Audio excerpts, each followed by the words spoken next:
ಈಗಾಗಲೇ ವಿಜಯಪುರ ಜಿಲ್ಲೆಯಲ್ಲಿ ಶೇಕಡ 1,00,000 ಎಕರೆಗಿಂತ ಹೆಚ್ಚು ದ್ರಾಕ್ಷಿಯನ್ನು ನಾವಿಲ್ಲಿ ಬೆಳೀತಾ ಇದ್ದು, ಈ ದ್ರಾಕ್ಷಿ ಅತ್ಯಂತ ಬಿಸಿಲಿನ ಪ್ರಮಾಣದಿಂದಾಗಿ, ಅಂದರೆ ವಿಜಯಪುರ ಜಿಲ್ಲೆಯಲ್ಲಿ ಸುಮಾರು 46 ಡಿಗ್ರಿ ಸೆಲ್ಸಿಯಸ್ಗಿಂತ ಹೆಚ್ಚು ಬಿಸಿಲು ಇರೋದ್ರಿಂದ ಮತ್ತು ಇಲ್ಲಿರುವಂಥ ಅತ್ಯಂತ ಫಲವತ್ತಾದ ಮಣ್ಣು ಹಾಗೂ ನೀರಿನಿಂದಾಗಿ ಇಲ್ಲಿಯ ದ್ರಾಕ್ಷಿ ಬೆಳೆ ಅತ್ಯಂತ ರುಚಿಕಟ್ಟಾಗಿ ಕೇವಲ ವಿಜಯಪುರ ಜಿಲ್ಲೆಯಲ್ಲಿ ಮಾತ್ರ ಅಲ್ಲ, ಕೇವಲ ಕರ್ನಾಟಕದಲ್ಲೆಲ್ಲ, ಕೇವಲ ಭಾರತದಲ್ಲ, ಇಡೀ ವಿಶ್ವದ ತುಂಬ ಎಕ್ಸ್ಪೋರ್ಟ್ ಮಾಡುವಂಥ A1 ಕ್ವಾಲಿಟಿ ದ್ರಾಕ್ಷಿಯನ್ನು ನಾವು ವಿಜಯಪುರ ಜಿಲ್ಲೆಯಲ್ಲಿ ಬೆಳೆಯಲಾಗ್ತೀವಿ. ಅದೇ ರೀತಿಯಾಗಿ ಸರ್ಕಾರದ ಒಂದು ಅಣತೆಯಂತೆ ತೋಟಗಾರಿಕೆ ಇರ್ಬೋದು, ಜಿಲ್ಲಾಡಳಿತ ಇರ್ಬೋದು ಹಾಗೂ ಸಂಬಂಧಿಸಿದ ಎಲ್ಲ ಅಧಿಕಾರಿಗಳು, ಮಾನ್ಯ ಪ್ರಧಾನಮಂತ್ರಿಯವರು ಕೂಡ ಒಂದು ಮನವಿಯ ಮೇರೆಗೆ ವಿಜಯಪುರ ಜಿಲ್ಲೆಯಲ್ಲಿ ಈ ಒಂದು ದ್ರಾಕ್ಷಿಗೆ ನಾವು ಕೂಡ ವಿಮೆಯನ್ನು ತುಂಬಿದ್ದೆವು. 2024-25ನೇ ಸಾಲಿನಲ್ಲಿ ವಿಮೆಯನ್ನು ತುಂಬಿ ಈಗಾಗಲೇ ಸರಿಸುಮಾರು 1.5 ವರ್ಷ ಆಯಿತು, ಅಂದರೆ 18 ತಿಂಗಳಕ್ಕಿಂತ ಹೆಚ್ಚಾಯಿತು. ಈಗಾಗಲೇ ಏಪ್ರಿಲ್ನಲ್ಲಿ ಆ ಒಂದು ಹೋದ ವರ್ಷ ಪ್ರಕೃತಿ ವಿಕೋಪಕ್ಕೆ ಅನುಗುಣವಾಗಿ ಆ ದ್ರಾಕ್ಷಿ ವಿಮೆಯನ್ನು ಜಮಾ ಮಾಡಬೇಕಾಗಿತ್ತು. ಅದರ ಅಧಿಕಾರಿಗಳ ನಿರ್ಲಕ್ಷ್ಯದಿಂದ ಆಗಿರ್ಬೋದು, ಅದೇ ರೀತಿಯಾಗಿ ಬೇಜವಾಬ್ದಾರಿಯಿಂದ ಆಗಿರ್ಬೋದು, ಮತ್ತು ಒಟ್ಟಾರೆಯಾಗಿ ರೈತರಿಗೆ ಮೋಸ ಮಾಡಬೇಕನ್ನುವಂಥ ಉದ್ದೇಶದಿಂದ 1.5 ವರ್ಷ ಆದರೂ ಕೂಡ ಇಲ್ಲಿ ತನಕ ವಿಮೆಯನ್ನು ಜಮಾ ಮಾಡಿಲ್ಲ. ಈಗ ಬಂದಿರೋ ಪ್ರಶ್ನೆ ಏನಪ್ಪ ಅಂತಂದ್ರೆ, ನೆರೆ ಬೆಳಗಾವದಲ್ಲಿ ಈಗಾಗಲೇ 20 ದಿನಗಳ ಮುಂಚೆನೇ ಅಲ್ಲಿ ದ್ರಾಕ್ಷಿಗೆ ಸಂಬಂಧಿಸಿದಂಥ ಬೆಳೆ ವಿಮೆಯನ್ನು ಕೊಟ್ಟಿದ್ದಾರೆ. ಆದರೆ ವಿಜಯಪುರ ಜಿಲ್ಲೆಯಲ್ಲಿ ಸುಮಾರು 1,00,000 ಎಕರೆ ಭೂಮಿಯನ್ನು ನಾವು ದ್ರಾಕ್ಷಿಯನ್ನು ಬಿತ್ತನೆ ಮಾಡ್ತಾ ಇದ್ದು, ಸುಮಾರು 15,000-20,000 ಕುಟುಂಬಗಳು, ರೈತ ಕುಟುಂಬಗಳು ದ್ರಾಕ್ಷಿಯನ್ನೇ ನಂಬ್ಕೊಂಡು ನಾವು ಇವತ್ತಿನ ದಿನ ವ್ಯವಸಾಯ ಮಾಡ್ತಾಯಿದ್ವಿ. ಅದಕ್ಕೆ ಸಂಬಂಧಿಸಿದಂತೆ ಸಾಲ ಸೋಲ ಮಾಡಿ ನಮ್ಮ ಬಂಗಾರವನ್ನು ಒತ್ತಿ ಇಟ್ಟು, ಮನೆಯನ್ನು ಒತ್ತಿ ಇಟ್ಟು ಈ ದ್ರಾಕ್ಷಿ ವಿಮೆಯನ್ನು ತುಂಬಿದ್ದೆವು. 1.5 ವರ್ಷ ಆದರೂ ಕೂಡ ಇಲ್ಲಿವರೆಗೆ ಈ ಒಂದು ಬೆಳೆ ವಿಮೆ ಬಂದಿಲ್ಲ. ಕಳೆದ ವರ್ಷ ಪ್ರಕೃತಿ ವಿಕೋಪದಿಂದಾಗಿ ಅತ್ಯಂತ ಹೆಚ್ಚಿನ ಪ್ರಮಾಣದ ಮಳೆಯಿಂದಾಗಿರ್ಬೋದು, ಇನ್ನು ಹಲವಾರು ಕೀಟಬಾಧೆಗಳಿಂದಾಗಿರ್ಬೋದು, ಹಲವಾರು ವಿಚಾರಗಳವಾಗಿ ಈ ದ್ರಾಕ್ಷಿಯಲ್ಲಿ ಸಾಕಷ್ಟು ನಮಗೆ ನಷ್ಟ ಆಗಿ ಎಲ್ಲ ರೈತರು ಕೂಡ ಒಂದು ನಷ್ಟದ ಹಾದಿಯನ್ನು ಹಿಡಿದು ಹಲವಾರು ರೈತರು ಕೂಡ ಆತ್ಮಹತ್ಯೆಯನ್ನು ಮಾಡ್ಕೊಳ್ಳೋಕೆ ಕೂಡ ಪ್ರಯತ್ನ ಮಾಡಿದ್ರು. ಯಾಕಂತಂದ್ರೆ ಸಾಲ ಸೋಲ ಮಾಡಿದಂಥ ರೈತರು ಅತ್ಯಂತ ಹೆಚ್ಚಿನ ಪ್ರಮಾಣದಾಗ ಅಲ್ಲಿ ಬೀಜ ತಂದು, ಗೊಬ್ಬರ ತಂದು, ಔಷಧ ತಂದು ಈ ಕೀಟನಾಶಕಗಳನ್ನ ಅತ್ಯಂತ ವ್ಯವಸ್ಥಿತವಾಗಿ ಮಾಡಬೇಕಾಗ್ತದೆ. ಅಲ್ಲಿ ಅಂಗಡಿಯವರು ಶೇಕಡ 3% ಬಡ್ಡಿಯಿಂದ ನಾವೇನಾದ ಸಾಲ ಮಾಡಿ ತೊಗೊಂಬಂದಿದ್ದೆವು. 1.5 ವರ್ಷ ಆದರೂ ಕೂಡ ಈ ವಿಮೆ ಬರಲಿಲ್ಲಪ್ಪ ಅಂತಂದ್ರೆ ಅವ್ರಿಗೆ ಕೊಡಬೇಕಾದಂಥ ದುಡ್ಡನ್ನು ಯಾವ ರೀತಿ ಕೊಡಬೇಕಂತೇಳಿ ಚಿಂತೆಯಾಗಿ ಈಗಾಗಲೇ ನಾವು ಹಲವಾರು ಬಾರಿ ತೋಟಗಾರಿಕೆ ಇರ್ಬೋದು, ಜಿಲ್ಲಾಡಳಿತಕ್ಕೆ ಮನವಿಯನ್ನು ಮಾಡಿದ್ರೂ ಕೂಡ ಇಲ್ಲಿ ತನಕ ಜಮಾ ಆಗಿಲ್ಲ. ಅದಕ್ಕೆ ಇವತ್ತಿನ ದಿನ ಏಕಾಏಕಿ ವಿಜಯಪುರ ಜಿಲ್ಲೆ 13 ತಾಲೂಕಿನಿಂದ ಹಲವಾರು ದ್ರಾಕ್ಷಿ ಬೆಳೆಗಾರರು ಕೂಡ ಒಂದು ಇಲಾಖೆಗೆ ಮುತ್ತಿಗೆ ಹಾಕಿ ಏನು ನಡೆದ ವಿಚಾರ, ಯಾಕೆ ಈ ಒಂದು ಬೆಳೆ ವಿಮೆ ಬಂದಿಲ್ಲ ಅಂಥೇಳಿ ನಾವು ಆಗ್ರಹ ಮಾಡ್ಲಿಕ್ಕಾಗಿ ಅಧಿಕಾರಿಗಳು ಹೇಳಿದ್ರು, ಇಲ್ಲ ವಿಜಯಪುರ ಜಿಲ್ಲೆಯಲ್ಲಿ ಹಲವಾರು ಅವ್ಯವಹಾರಗಳು ಆಗ್ಯಾವ ಅಂಥೇಳಿ ನಮಗೆ ಮರು ತನಿಖೆ ಮಾಡಿರಿ ಅಂತೇಳಿ ಮೇಲಿಂದ ಆದೇಶ ಬಂದಂತ ಹೇಳಿದ್ರು.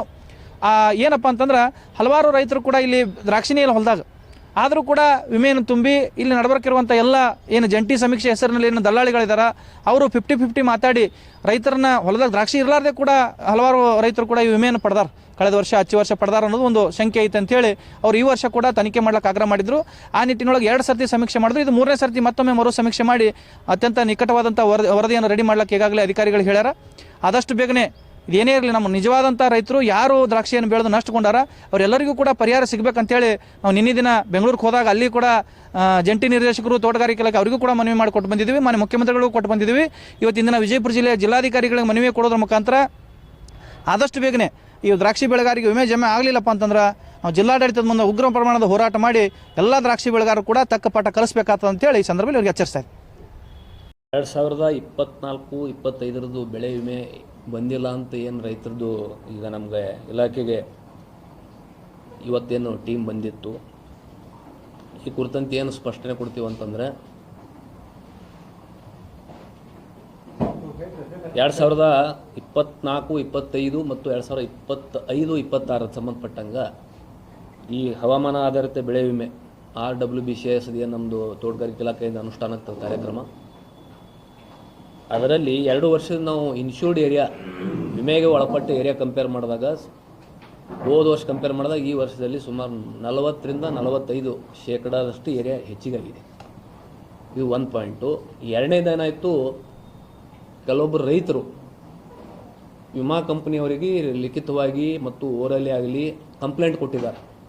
ಇರಲಾರ್ದ ರೈತರು ಏನೋ ಬೆಳೆ ಇರಲಾರ್ದವರು ಬೋಗಸ್ ಮಾಡಿದ್ದಾರೆ, ಫ್ಲೆಕ್ಸ್ ಇಟ್ಟು ಫೋಟೋ ಹಚ್ಚಿ ಮಾಡ್ಕೊಂಡಿದ್ದಾರೆ, ಫೋಟೋ ಓವರ್ಲ್ಯಾಪ್ ಮಾಡಿ ಡುಪ್ಲಿಕೇಶನ್ ಮಾಡಿಕೊಂಡು ಬೆಳೆ ಸಮೀಕ್ಷೆದಾಗ ಒಟ್ಟು ದ್ರಾಕ್ಷಿ ಕಾಣಂಗೆ ಮಾಡಿ ವಿಮೆ ಮಾಡ್ಕೊಂಡಾರ ಅಂತ ಕಂಪ್ಲೇಂಟ್ ಹೋಗ್ಯದ. ಅವರು ನಮ್ಮ ಇಲಾಖೆಗೂ ಕಂಪ್ಲೇಂಟ್ ಏನಾಗ್ಯದ ಲಿಖಿತವಾಗಿ ಕೊಟ್ಟಿದ್ದಾರೆ. ಅಕ್ಟೋಬರ್ 13ನೇ ತಾರೀಕಿಗೆ ಅವರು ಲೆಟರ್ ಬರೆದಿದ್ದರು.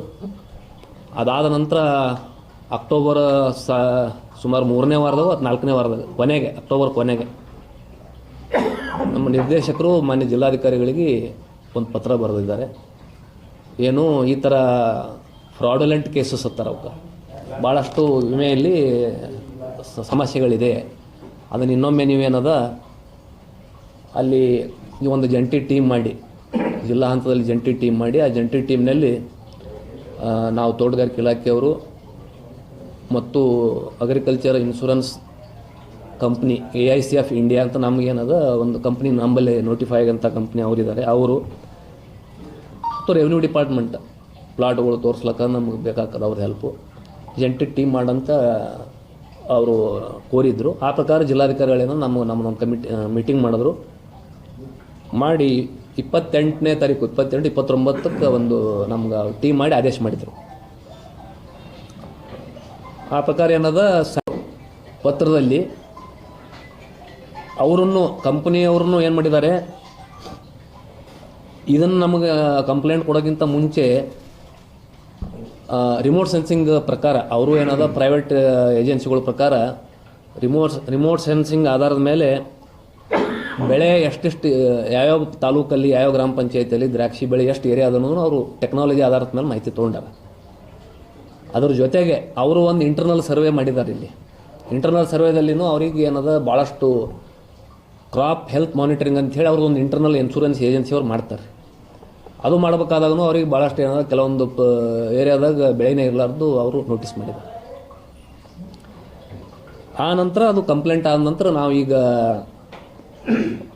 ಜಾಯಿಂಟ್ ಟೀಮ್ ಮಾಡಿಕೊಂಡು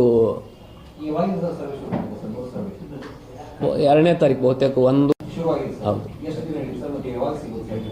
ಹೇಳ್ತೇವೆ. ನಂತರ ಏನಾಯಿತು, ಟೀಮ್ಗಳು ಜಾಯಿಂಟ್ ಸರ್ ಏನೇನೋ ಈಗ ಜಿಲ್ಲಾಧಿಕಾರಿ ನಿರ್ದೇಶನದ ಮೇರೆಗೆ ನಾವು ಎಲ್ಲಿ ಎನ್ರೋಲ್ಮೆಂಟ್ ಹೆಚ್ಚಿಗಾಗ್ಯದ 3 ಪಂಚಾಯಿತಿಯನ್ನು ಆಯ್ಕೆ ಮಾಡ್ಕೊಂತ ಹೇಳಿದ್ರು ರ್ಯಾಂಡಮ್ ಆಗಿ. ಯಾಕಂದ್ರೆ ಎಲ್ಲ ನೋಡೋದು ಇಟ್ ಈಸ್ ಪ್ರಾಕ್ಟಿಕಲಿ ಡಿಫಿಕಲ್ಟ್ ಆಗ್ತದೆ. 3 ಎನ್ರೋಲ್ಮೆಂಟ್ ಹೆಚ್ಚಿಗಾದಂಥ ಪಂಚಾಯಿತಿಗಳನ್ನು ಎಲ್ಲ ತಾಲೂಕಲ್ಲಿ ತೊಗೊಂಡಿವಿ ನಾವು. ಅದು ಸುಮಾರು ನಮ್ಮದು ಎನ್ರೋಲ್ಮೆಂಟ್ ಆಗಿದ್ದು 24-25 ಡಾಟಾ ಪ್ರಕಾರ 16,800 ಚಿಲ್ಲರಿದೆ. 16,800 ಪ್ಲಾಟ್ಸು 24-25.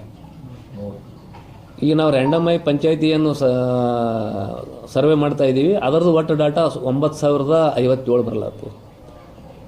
ಅಂದ್ರೆ ಒಟ್ಟು ಎಷ್ಟು ಇನ್ಶೂರೆನ್ಸ್ ಪ್ರಪೋಸಲ್ಸು ಅದರದ್ದು 55-56% ಪ್ಲಾಟ್ ನಾವು ನೋಡಬೇಕಾಗಿತ್ತು.